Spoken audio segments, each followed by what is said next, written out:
30।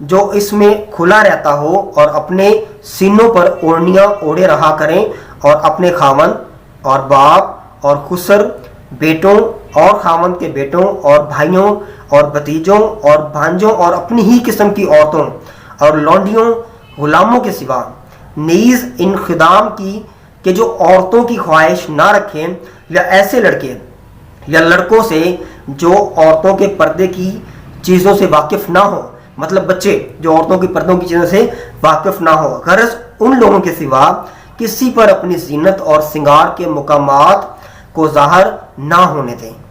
اور اپنے پاؤں ایسے طور پر زمین پر نہ ماریں کہ چھنکار کی آواز کانوں میں آئے اور ان کا پوشیدہ زیور معلوم ہو جائے۔ اور مومنوں سب خدا کے آگے توبہ کرو تاکہ تم فلاح پاؤ۔ ہم معاشرے میں ایسی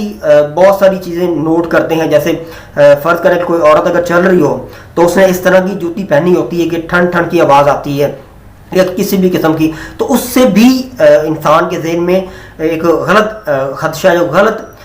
تصور پیدا ہوتا ہے، تو اس سے بھی اللہ تعالیٰ نے قرآن مجید میں منع کیا گیا ہے۔ اب اس کے بعد آگے دیکھیں ایک سورہ عذاب ہے، اس میں بھی بتایا گیا ہے، تو یہ ذرا میں اس کو مینشن کر رہا ہوں۔ اے پیغمبر صلی اللہ علیہ وسلم اپنی بیویوں، تو یہ پیغمبر کی بیویوں کے بارے میں ہے، اور بیٹیوں اور مسلمانوں کی عورتوں سے کہہ دو کہ جب باہر نکلا کریں تو اپنے منہوں پر چادر لٹکا کر یعنی کہ گھونگھٹ نکال لیا کریں، یہ ان کے لیے معجب شناخت ہوگا تو کوئی ان کو ایذا نہ دے گا، اور خدا بخشنے والا مہربان ہے۔ یہ آپ لوگ اندازہ کریں کہ ہمیں تو اللہ کا شکر ادا کرنا چاہیے کہ ہمارے پاس قرآن مجید جیسی ہدایت یافتہ کتاب موجود ہے کہ جہاں سے ہم اپنے مسئلہ مسائل کو حل کر سکتے ہیں، کسی بھی قسم کا کویسچن ہو، کوئی بھی ابہام ہو ذہن میں، تو ہم وہاں سے کلیئر کر سکتے ہیں۔ اور اس کے علاوہ ایک اور آیت ہے، تو وہ بھی ذرا میں پڑھ کے سنا رہا ہوں۔ نبی صلی اللہ علیہ وسلم کی بیویوں، یہ بھی نبی صلی اللہ علیہ وسلم کی بیویوں کے بارے میں ہے۔ تو آج کی عورتیں اور وہ حضور اکرم صلی اللہ علیہ وسلم کی ازواج مطہرات، اور ان میں زمین آسمان کا فرق ہے۔ ہم تو ان کے پاؤں کے برابر بھی نہیں ہیں، ان کی پاؤں کے خاک کے برابر بھی نہیں ہے۔ اللہ تعالیٰ ہمارے گناہ معاف کرے۔ تم عام عورتوں کی طرح نہیں ہو، یہ اللہ تعالیٰ نبی کی عورتوں کو فرما رہے ہیں کہ تم عام عورتوں کی طرح نہیں ہو، اگر تم اللہ سے ڈرنے والی ہو تو دبی زبان سے بات نہ کیا کرو کہ دل کی خرابی کا مبتلا کوئی شخص لالچ میں پڑ جائے، بلکہ صاف سیدھی بات کرو۔ تو یہ اکثر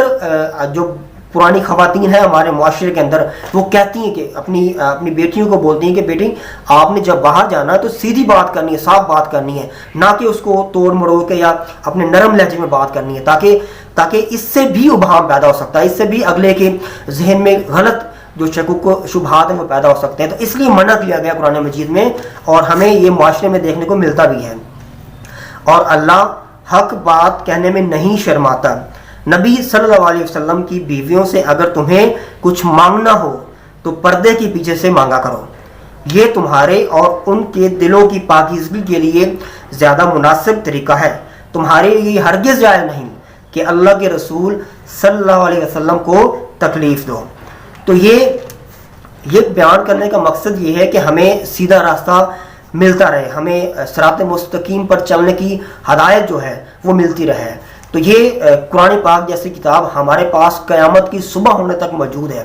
یہ ہمیں قیامت کی صبح ہونے تک رہنمائی دیتی رہے گی، ہمیں سیدھا راستہ دکھاتی رہے گی کہ اگر کہیں پہ ہم بھٹکتے ہیں تو وہاں سے ہم قرآن مجید سے اپنا جو سیدھا راستہ ہے، سیدھی ڈائریکشن ہے، وہاں پہ بغض عمران میں یا کسی ایک شخص کی مخالفت میں اپنے آپ کو اس حد تک نہ گرائیں کہ کل کو قیامت کے دن جب آپ اللہ کے سامنے پیش ہوں گے تو اپنے آپ کو آپ شرمندگی محسوس کریں۔ خدا را اپنے آپ کو صحیح ڈائریکشن میں لے کے آئیں اور وہ بات کہیں، اسی کو سنیں جو قرآن اور حدیث کی روشنی میں ٹھیک ہو، جو ہمیں دیکھنے میں صحیح لگتی ہو۔ تمام علماء کرام سے میری یہ درخواست ہے کہ وہ بھی عمران خان صاحب کے اس بیان کی حمایت کریں اور ان کو مکمل طور پر سپورٹ کریں۔ اب کچھ یہ ہے کہ معاشرہ میں آپ کو بتاتا ہوں، ان معاشروں کا جہاں پہ لباس کی قدر نہیں ہے، جہاں پہ کھلا لباس ہے، میں بات کر رہا ہوں مغرب کی، یعنی کہ یورپ کی بات کر رہا ہوں، اس میں امریکہ بھی ہے، دوسرے ممالک بھی شامل ہیں، اور اس کو کمپیئر کروں گا اپنے اس معاشرے کے ساتھ جہاں پہ لباس کی قدر کی جاتی ہے، جہاں پہ لباس کو مکمل طور پر اوڑھا جاتا ہے، پھر چاہے وہ پاکستان میں ہو یا سعودی عرب میں ہو یا باقی جو مسلم ممالک ہیں وہاں پہ ہو۔ تو یہ ذرا دیکھیں کہ یو کے یونائٹڈ کنگڈم یعنی کہ برطانیہ میں 1 لاکھ میں سے 36,000 عورتیں 1 لاکھ میں سے 36,000 عورتوں کو جنسی زیادتی کا نشانہ بنایا جاتا ہے۔ امریکہ کے اندر 35,000 یہی تعداد ہے، اور برازیل کے اندر 24,000 عورتوں کو جنسی زیادتی کا نشانہ بنایا جاتا ہے 1 لاکھ میں سے۔ فرانس کے اندر 17,000، میکسیکو کے اندر 13,000، اور انڈیا کے اندر کچھ حد تک یہ آپ کو پتا ہے کہ انڈیا کے اندر ہر چیز رپورٹ نہیں ہوتی، انڈیا کے اندر یہ شرح 22,000 تک ہے، مطلب 1 لاکھ میں سے 22,000 عورتوں کو جنسی زیادتی کا نشانہ بنایا جاتا ہے۔ اور انڈیا کے اندر میں آپ کو ایک اور فیکٹ بتا دوں کہ 13 سال کی عمر کو پہنچنے والی ہر چوتھی بچی 13 سال کی عمر کو پہنچنے والی ہر چوتھی بچی جنسی زیادتی کا شکار انڈیا کے اندر ہو جاتی ہے۔ اور جو دہلی ان کا کیپٹل ہے اس کو ریپ کیپٹل بھی کہا جاتا ہے، ابھی عمران خان صاحب نے بھی اس کے بارے میں کہا تھا۔ تو یہی تعداد اگر ہم 2018 کے کچھ میرے پاس اعداد و شمار ہے امریکہ کے، تو 2018 کے اندر 7,35,000 عورتوں کا ریپ کیا گیا ہے امریکہ کے اندر۔ یہ وہ معاشرے ہیں جو کہتے ہیں کہ ہم سے سیکھو عورت کے جو قوانین ہیں، جو عورت کی عزت کیسے کرنی، ہم سے سیکھو۔ اور پاگل ہو، آپ لوگوں سے کیسے ہم سیکھیں؟ آپ لوگوں کو ہم سے سیکھنے کی ضرورت ہے۔ یہاں اپنی حالت دیکھو اور ہماری الحمدللہ اللہ پاک کا شکر ہے کہ یہ تعداد پاکستان میں یا باقی مسلم ممالک میں کسی حد تک بھی نہیں ہے، ان کی شرح بہت کم ہے۔ جو وہاں پہ حالات ہیں، جو مغرب میں حالات ہیں، جو اپنے آپ کو کہتے ہیں کہ ہم بڑے سیکولر ہیں، ہم بڑے آزاد خیال ہیں، ہم اوپن مائنڈیڈ ہیں، ہم سے سیکھو عورتوں کے حقوق، ہم آپ کو سکھائیں گے کہ جناب یہ عورت کو آپ نے اس طرح سے باہر نکالا۔ اب یہ ذرا سن لیں کہ برطانیہ میں تقریباً 20% خواتین اور 4% مرد 16 سال کی عمر تک پہنچتے جنسی زیادتی کا شکار ہو جاتے ہیں۔ اب یہاں پہ آپ لوگوں نے فیصلہ کرنا ہے کہ کون ٹھیک ہے اور کون غلط ہے، اور اگر جو ٹھیک ہے آپ اپنے جو سیاسی اختلافات ہیں اس کو دور رکھیں، ذرا سا اوپن مائنڈڈ ہو کے سوچیں کہ کس حد تک عمران خان صاحب نے جو کہا ہے وہ ٹھیک ہے، اور کس حد تک جو خونی لبرلز ہیں یا جو یہ سیکولر اپنے آپ کو کہتے ہیں کہ وہ کس حد تک ان کو ٹارگٹ کر رہے ہیں، اور ہم نے کس حد تک عمران خان صاحب کی سپورٹ میں جانا ہے۔ اللہ تعالی ہمیں سیدھا راستہ دکھائے اور صحیح سوچ رکھنے کی اور صحیح سمجھنے کی اور سیدھی بات کہنے کی ہمت اور طاقت عطا فرمائے۔